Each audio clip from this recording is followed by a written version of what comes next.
Yeah, they kind of messed that up a little bit because it comes out the back. You put your hand down through it like so. I have to push it back there to even get the edge to kiss. It's amazing what we have to explain to people these days. It really is.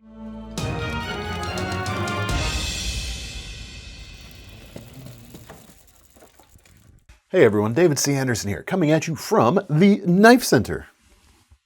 Still that place. It's our favorite time of the week because we've got the coolest new knives that have just hit our shelves right here in front of me, including a very lovely axe I'm happy to tell you about in just a moment. But first, the biggest news probably this week, new variations of the Vosteed Raccoon TiSlim. Already one of the hottest knives of the year. Now they have introduced a tier that sits above the standard models of this knife. What is it? Well, it's titanium and it is super slim. By comparison, here is it compared to the thickness of the standard Raccoon series, which more on that front as well in just a moment. So it's way slimmed down, but super premium feeling thanks to the titanium construction. These versions have been updated with some cool finishing. This one is called a milled acid wash handle in copper, but there are a few different variations of this and other patterns that just hit the site. They've also upgraded to S35 VN steel over the 154 cm of the standard version, about 3.2 inches in length, nice and thin with a high flat grind, means it is a crazy good slicer. Accenting collars around the thumb studs, that is a cool little touch that they've been doing on all of these, and that accent matches the backspacer as well. Milled pocket clip, and the price on these is $175. There is yeah, you can get it to flex if you really push on it, but it is like a rock solid, stable platform right there. Super nice feeling in the hand. 3.5 fingers-ish for me in a standard grip. My slightly larger than average hands may be slightly larger than yours, so you might have a full 4-finger grip there, but there's a big area around the pivot that is very conducive to choking up on, which means this is a very accommodating handle for a lot of different hand sizes. And yet it carries super slim in the pocket. Works for righties and lefties as well, thanks to the ambidextrous crossbar lock, the dual thumb studs, and the reversible pocket clip. And they've kept it nice and clean on the front with a titanium blockout plate. Really, really cool. You can check out all the new versions right now. Standard Raccoon, and this is with the button lock, with the top liner style button lock, so something like Spyderco's compression lock, but actuated with a button. Standard Raccoon in Doodle finishes. This is the Doodle Monster, which is black with white doodles. There's also a light colored version with darker colored doodles on it, if you don't like this particular one. But definitely has that kind of graffiti-esque vibe. Same essential outline between the two of them. Looks like blade profile might be slightly different between the two, but virtually the same in any case. 14C28N steel on this one, about $70. So you're not going to get the same edge retention as the S35, but you are going to get a very easy to maintain stainless steel that is very tough, which is nice. That button style liner lock, top liner lock there, gives you that wrist flick open and close with that finger safe closing path of the blade. Same thing with the crossbar lock gives you as well. And it works well for lefties, even though it's right side facing. And you do have the reversible pocket clip here as well. So if you like the shape of the Raccoon, but you want a more hand-filling grip, go with this one. If you want something that's slimmer and carries even easier in the pocket, go with the TiSlim. Options are optional. The choice is yours. You tell me if you want a thicker knife, you should buy a thicker knife. And if you want a thinner knife, you should buy a thinner knife. It's amazing what we have to explain to people these days. It really is. I mean, I'm having trouble following here. You've just proven my point. Next up, we have the Porcupine ModSwap from Vosteed, which is a variant of their Porcupine platform, or their Porcupine shape, with some slight differences in the outline here. But the key feature on these is fast swappable scales. And yes, we do have scales available for separate purchase. So you can buy the knife and you can just switch things up as you go without having to take apart the pivot or anything to change the scales. You remove the correct screws, you can lift it off, put something new onto it. And the prices on these are about $90 with 154 cm steel. Replacement scales, well, it depends on which ones you go for. Let me see the prices here. Ooh, interesting. Some of them are actually quite expensive, so getting close to the price of the knife itself. But we've got some really fancy like swirling micartas for $45, but fat carbon options ratchet up closer to $85, and then of course the knife itself starts at $90. So keep that in mind with some of the things you're taking a look at. But we expect there to be a number of different options as time goes by. As for the knife itself, though, 3.13 inch clip point blade. Crossbar lock with that finger safe closing action. Nice action on the open and close, wrist flicking or thumb studding. Wire pocket clip, which is pretty deep carry. And that is reversible for either side, which is really nice, including a blockout plate, which is something you don't always see or don't often at all see with a wire clip. So it's really nice that was done. Not crazy thin like the TiSlim. This is more like a standard Raccoon in the thickness in the hand, which is to say it's going to give you a ton of purchase there, even for heavier push cuts. And the clip point there is going to slice really nicely and pierce really well also. All right, this next one actually launched on Tuesday, so a couple of days before this video goes out. And I'm taking a risk here by including it in the video because this is the Jack Wolf Gateway Series FIXedc. Other knives in the Gateway series have sold incredibly quickly. Out the gate, you might say? One might say. This is the first, I'm pretty sure I'm right in saying this is the first fixed blade EDC in the Gateway series. So I bet they're going to move fairly quickly. I don't know how quickly. But if they in fact are gone, I still wanted to make sure we got a chance to show them to you because I like what Jack Wolf is doing with their brand, and I like a pocket fixed blade very much. Which is to say, I had to show it on the video, even with the risk that they might be sold out by the time you're seeing this. If you want to check to be sure, you can check out the QR code in the corner, as well as the links in the description. And if they are sold out, it'll probably just take you to the brand page for Jack Wolf. What's the knife? Well, the knife is really cool. 3-inch blade, Sandvik 14C28N here as well. So again, good, tough stuff, easy to maintain, but still has respectable edge holding. And of course, it is stainless. $75. I really like the blue saw cut bone option, but there are more options. What do we got? We have abalone for a little bit more, about $85. Also for $85, there's some camo carbon options. There's micarta, ebony wood, and this right here. Ooh, a burlap micarta, which is nice. But come on, like saw cut bone on an everyday carry fixed blade like this, I'm sold. Well, not really, because I don't have the money right now myself anyway. 3-inch clip point blade, of course, inspired by classic slip joint patterns. Very useful, full flat grind, very slicey. 3-finger grip for me, but you've got the lanyard fob there at the end to give you a little more purchase and a little less chance of it slipping out of your fingers. Really nice shield there on the handle as well. Again, echoing classic slip joints. But you don't have to worry about it folding closed on your fingers, or keeping it as clean as you might have to keep a slip joint, which are more difficult to clean than modern screw-together knives. So that's a really cool thing. Comes with a Kydex sheath right here. Comes with this clip, which is reversible because you've got rivets on both sides of the sheath, and you've got adjustability with the slot here, so it's going to be able to fit the spacings either side. And no matter which side it's on, it should center the clip portion almost perfectly right in the middle of the sheath, which is really nice. And it's a sheath that works, or it's a clip that works multiple ways. It's wide enough you could use it as a belt loop, and it's got a retention hook at the bottom there to keep it from slipping off inadvertently. It's going to work great inside the waistband, and it's going to work great inside a pocket with that clip as well. Or you could take it off, and you've got 2 holes here at the top to keep it from spinning around, but you could carry it as a neck knife if you wish. Options are optional, and it's a really cool knife. Really good price too. $75 for the quality here. I'm in. Very in indeed. Check it out if you can.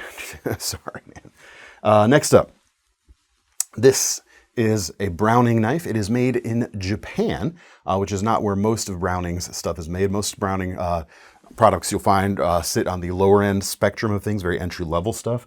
This is not that. I'm not sure who is building this knife for Browning in Japan. It could be Moki, it could be someone else. I don't have that information, but it is excellent, truly excellent. You're not going to be blown away by the specs or the materials for the price. You know, $235 is the price, AUS 8 is the steel, but what they've done with it, yeah, I can't lie. Like it's just truly, truly good. The handle is Makassar ebony. You've got brass guard and cap on it right there. Very nicely balanced in the hand. A tiny bit handle heavy, but not unobtrusively so. The blade is 3 3/4 inch long. I should tell you what this is. This is ooh, is this a vintage made knife? Is this modern construction? It says vintage on the on our listing here. Maybe this is some new old stock. Shoot, I don't know. Sorry, Some great folks. radio. But it's the Hattori Sportsman series Small Hunter. And it's nice. It is really, really nice. Yeah, old school classic feel to it for sure, whether it is actually like new old stock or not. Comes with a very nicely done leather sheath, as you can see right here. Very nicely welted and nicely finished on the edge. You've got a retention strap, or a retention strap. Yeah, a retention strap with a snap there to help keep it in. Yeah, really nice, really nice. Next up, and this is where I said you weren't going to be blown away by the steel specs on that previous one. This knife right here, US made, Reiff Knives, limited release F3 EDC for $265, so a tiny bit more expensive than the Browning. But in this case, you've got a 2.9 inch Magna Cut steel blade and micarta handles in this case. We've seen the F3 before, but this limited release version is the first time we've seen it with Magna Cut steel. The previous ones, I believe, have all been 3V. So Magna Cut gives you a more stainless option in this very nice little knife. Hand filling grip for me with a blade length that is, you know, something you could take just about anywhere. Believe it or not, there are some states, or maybe it's one state. There was somewhere I was trying to camp in my younger years that for some reason had a 3-inch blade length limit, even for like outdoor pursuits. And this would have been the perfect knife for me to take on that venture. I had a hard time finding something that fit the ethos of like a true compact 3-inch bladed survival knife at the time. I just wish this was on the market for me to buy back then, because I would have. It's excellent. Very versatile drop point blade. You've got a saber height flat grind. It's about, is that 3/32 of an inch thick, or is that's bumping up on an eighth, isn't it? Let me see. 0.125, 1/8 of an inch. Hey, nailed it on my second try for the first time. Ever. Nailed it first time on my second try. I mean, it's super solid. The micarta is broad and nicely contoured, and it just locks in super, super nicely. The sheath here is also Kydex. Like so, clicks in. You've got a belt loop here on the back with spacers to clear the thickness of the handle, of course. But this is going to work well righty or lefty, no problem. Or, again, throw an ulti-clip on there. Got yourself a great pocket fixed blade for sure. Sorry to keep harping on the subject. I'm just very happy with pocket fixed blades in general. Next up, we have the ESEE Medellin 2. The original Medellin was larger than this. The Medellin 2 is, more right-sized. Depends on what your definition of right is, I should expect. But this one's all about kind of low-profile, unobtrusive carry. Expat is an old ESEE Knives forum member who was like an adventurer, traveler, writer, I believe. And they've collaborated on a number of designs with him. And this is something that is kind of be taken everywhere, a bunch of different countries for your adventures.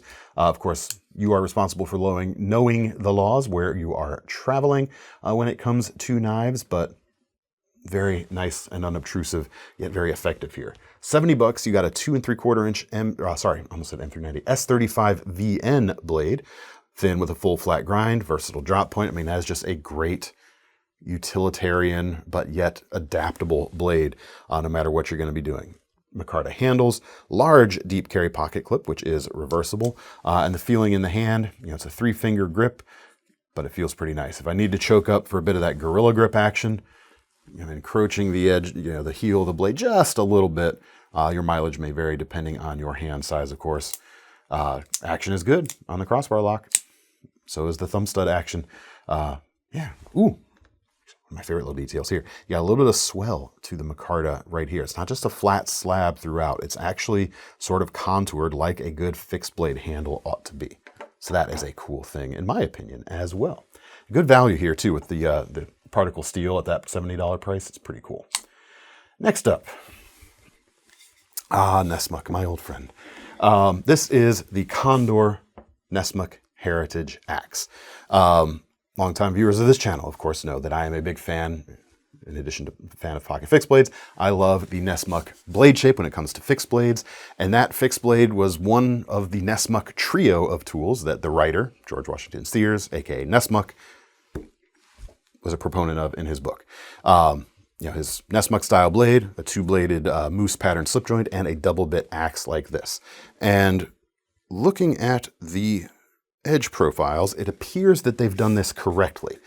You've got one edge over here that's a little bit narrower for more efficient cutting, and you've got one edge over here that's a little bit blunter of an angle for chopping and digging roots, digging in the dirt, more toughness for indiscriminate use, shall we say. But this plus the other tools, you can do a lot of stuff.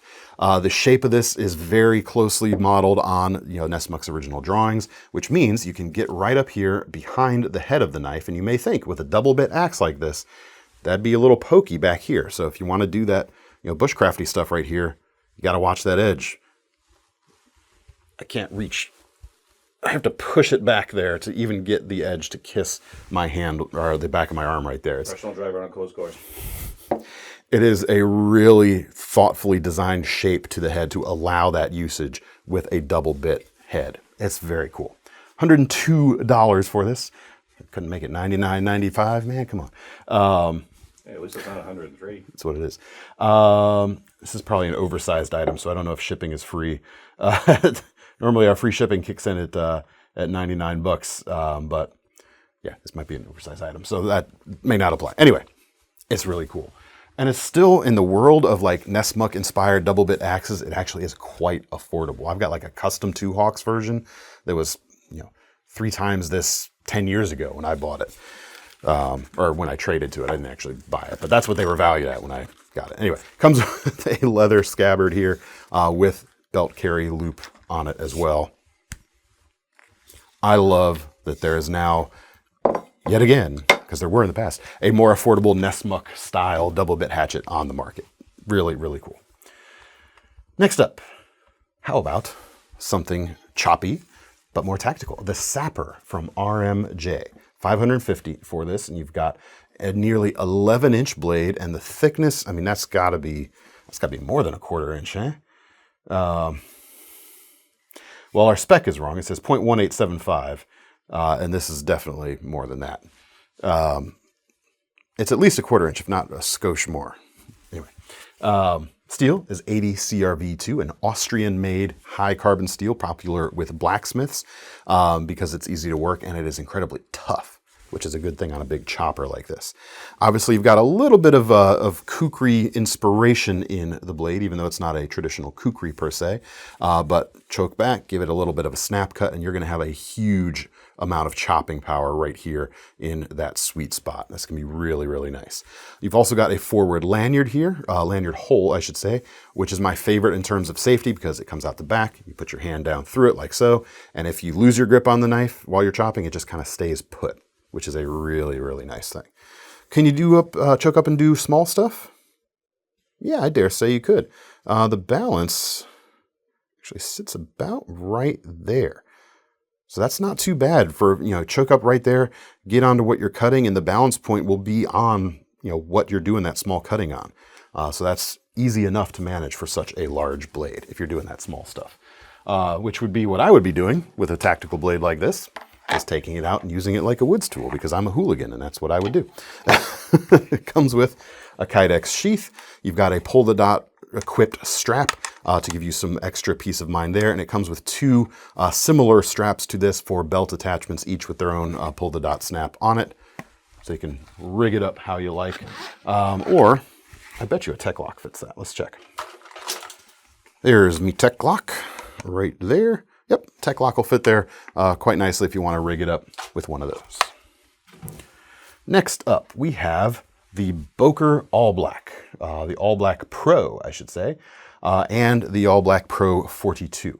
They're very affordable knives. We're talking about $32 for the flipper and $36 for the two-hand opening variant. Why a two-hand opening version of an otherwise capable flipper knife? The 42 in the name of this denotes that it is designed to satisfy the requirements of German knife carry laws, which 42 is in the number of the specific statute, which says you can have a knife that locks open, but it can't be one-hand opening. Or you can have a one-hand opening knife, but it can't be locking. So this is designed to satisfy that. So yeah, instead of thumb studs, you've got the nail nick right there for opening it up two-handed. Like I said, that's 36, but for 32, the value on offer here is actually pretty darn high because you've got D2 tool steel, which gives you a ton of edge retention at that $30-ish price range. Truly, truly about as good as you're going to get. Recurve blade, 3.15 inches long, drop point blade there with a spot to choke up with your thumb for pushing through a cut, which is quite nice. Liner lock, as mentioned, flipper tab and thumb studs. As far as action, it's not the crispiest flipper. I find I do need to put a little bit of wrist into it to open up. Handles themselves are GFN, or yeah, fiber reinforced plastic. Anyway, injection molded, high value knife. Downsides, well, like I said, the flipping action, not the super crispiest, and it is tip down carry only. So if you're against that, you're not going to be satisfied here, but tons of performance to the dollar right there. Next up, we have a Tenable. Actually, two Tenables. So 12ables. That was 11. That was a really dumb joke. It's 11ables. But there's two of them, so I added two to 10. You got the 10, and then you add the 1. But then there's another one. Let's just say 30. Why not? Thirdable. Thirdables. This is the Link. A front flipping knife, oh no, with a 3-inch 14C28N blade, harpoon style drop point here. Actually, it's kind of hybrid. You've got a harpoon, but it is technically a tanto, like a compound ground tanto even. Maybe we call it a tanto. I don't even know if I want to call it that. Call it what you want to call it. Just don't call it a reverse tanto. Thank you very much, Thomas. I might. $70. G10 handles, titanium nitride coated blade. Is that nitride? TiCN. What is that? CN. Carbo nitride. Cargo space? No, cargo land, people. Anyway, you've got multiple options if you don't want to do the front flipping. You've got the generous blade cutout, which does that reverse flip quite well. You've got thumb studs, and you've got a rounded top style front flipper, which I'm actually pretty okay with that style of flipper, even though I just slipped off it the first time. What are you going to do? Anyways, put together pretty nicely. Good style there. Liner lock, which is quite nice. The next Tenable here is the Foosa. It's a fun name. A Rolf Helbig design. D2 with that titanium carbonitride coating. Just over 3 inches long, tanto, and about $40. It's a reverse sheep's foot, really, but we're not going to go there. G10 handles with speed holes to make it go faster. It's lighter, so it goes faster, right? Or at least you can go faster because you're carrying less weight, but there are some versions without the holes in the handle. But these are kept nice and slim on this version right here. Very neutral handling because it's a very neutrally shaped knife. And the sheath on this one is pretty basic nylon. Slips in well. You've got a Velcro loop here on the front and a simple belt loop on the back. There you go. That is the Foosa. Next up, we've got some new knives from Geo Knife, or as I like to call them, Gooey Knife. culinary people will know why I say that. But it's the Geo Knife. This is the Strix right here. Comes in about $240, just under that. 3.6-inch M390 blade with this harpoon-style clip point. A lot of harpoons today. Interesting. Milled titanium handles. Aggressive, that's not what I meant to say. Milled titanium pocket clip. We've still got the little protector plate under there. It's reversible, which is nice. Again, I always, I'm a little disappointed when an otherwise ambidextrous locking system does not come with an ambidextrously mountable clip, but we do have that here, which is nice. As far as the action, nice. It looks like we're dealing with washers here instead of ball bearings. So you've got a little bit of a different feel to many of the crossbar locks on the market. Of course, it's going to be more similar to the Axis lock, which Benchmade is, of course, still owns the name to that, and Benchmade was the only game in town with a crossbar lock for as long as that patent lasted, and they've always used washers, unless there was like a weird random occasion where they didn't, but they've always been washer-based systems. Anyway, plenty of length of grip in the hand, points down kind of nicely, but it's not a like specifically pointy, like naturally pointing knife, because you do have that upswept clip point going on. Flat grind on the bevel itself. Everything is done to pretty spotless construction here. I don't see anything where I'm going, yeah, they kind of messed that up a little bit. Yeah, it's all really, really nicely done.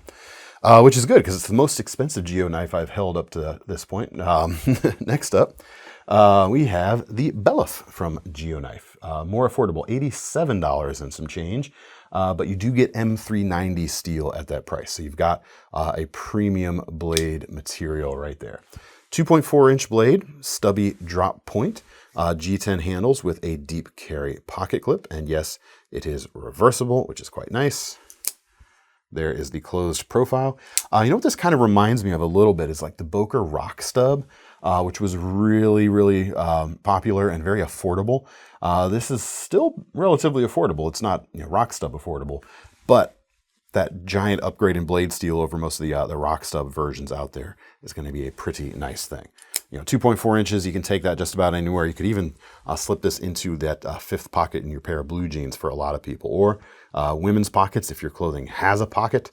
Oftentimes they are quite small, I am led to believe, so this could be an option for you too, to give you something that has more capable energy than a lot of mini knives sometimes come with. The Belluf. Next up, last but not least from Geo Knife, we have a fancy version of their Ethereal cutter right here. A very neutral design overall. This one is, of course, jazzed up with crystallized titanium, as you can see, which makes it quite a bit more expensive than the other versions of this out there. We're looking at about $271 and some change. With that M390 steel, they've given us a drop point blade with a swooping swedge here, and the length is right at that 3-inch mark. There's no margin for error on this one. A lot of like 3-inch blades tend to go like 2.95 or 2.98, but according to my ruler, this is like right on that 3-inch mark. So maxing out essentially what you can get. Neutral handle, milled pocket clip there on the back. Great action with the crossbar lock, of course, right there. Good flipping action, or flicking action with the thumb. And did we have any other colors of crystallized tie? I think we did, but now I can't remember. Nope, I lied. There are some other titanium versions. They're just not this titanium version right here. Let's keep the colorful, neutral handled stuff going. Sure, that's a good transition. The Lander 1 from Knafs, now available with a black D2 blade and a Mexican blanket handle. Black stonewash blade, I should say that. And the price on this is about $60. You got a 2 3/4-inch drop point blade, good for just about everything. In terms of basic pocket knife usage, neutral enough handle here as well. The print on the top of the G10, well, I don't know if it's a print or if it's, I don't know how it's created. But it is on the top layer. It's not a pattern that goes through the handle in any case. It has a really, really nice look. If you like this and you get tired of it, guess what? Much like the ModSwap Vosteed from the beginning of this video, these Lander series knives have fast swappable scales. You don't have to take the whole knife apart to change the look of what you're carrying. So that's always a cool thing. Anyway, liner lock, just like always. Very compact package when folded. Good flicking action with the ball bearings and the pivot there, and a quite deep carry pocket clip that is reversible. Ooh, and it even says Knafs right underneath the bit right there, almost like an old Pendleton stitched logo or something. That's kind of cool. Not that Pendleton was, a Mexican blanket purveyor per se, but, blankets. Last but not least, very interesting handles. We saw these a little bit at Blade Show a couple weeks ago, but if you missed that, I wanted to take an opportunity to show you the new version of the Fox Suru. These are 3 of the 5 handle options. They are made with a bioplastic, it's cellulose acetate, but it's basically, earth-friendly and biodegradable if it ever gets to that point where you've, dropped the knife in the muck in the mire for years at a time. That's all well and good, but apart from that, I love the way they look. This one right here has almost like a marbled carbon fiber look. It actually looks like, guitar pick almost, like that kind of, acrylic or whatever material. You've got this version right here, which has a bit of like that tortoise shell or like, eyeglass frame look. My favorite, however, is this one because it reminds me of like a cross between like fossilized wood and like fossilized mammoth ivory. It looks so, so cool. And I've never I don't have any ivory in my collection. I don't want to mess with the logistics or complications of owning ivory, whether it's fossilized mammoth or not. But this could get something close to that type of vibe. And I think it's really, really cool. $190 for this one. You've got a 2.32-inch blade. The steel is M398, which has, of course, more edge retention than M390, but it is not as tough. It's a little more brittle. To counteract that a little bit, you've got a thicker blade on the Suru in general, so that brings a little bit of strength back to the party when you're dealing with a less tough steel here that can counteract some of the negative effects of that material's choice there, while you get more edge retention as a result. Jesper Vakne's design, of course, if you're familiar with the Vox logo there on the back, 3-finger grip for me, or a choke up for a 4-finger grip, but that finger choil is unguarded, and if your fingers are large like me, you're going to feel that back of that sharpened edge right there. Inset liner lock, and a flipper tab for opening, or of course the blade cutout, but the flipping action on this for such a small knife has always been so satisfying that I never go for the blade cutout. I always go for the flipper tab personally. Wire pocket clip, reversible to round things out. Check them out. I think it's a very, very cool handle material. Anyway, that's all we got for now, folks.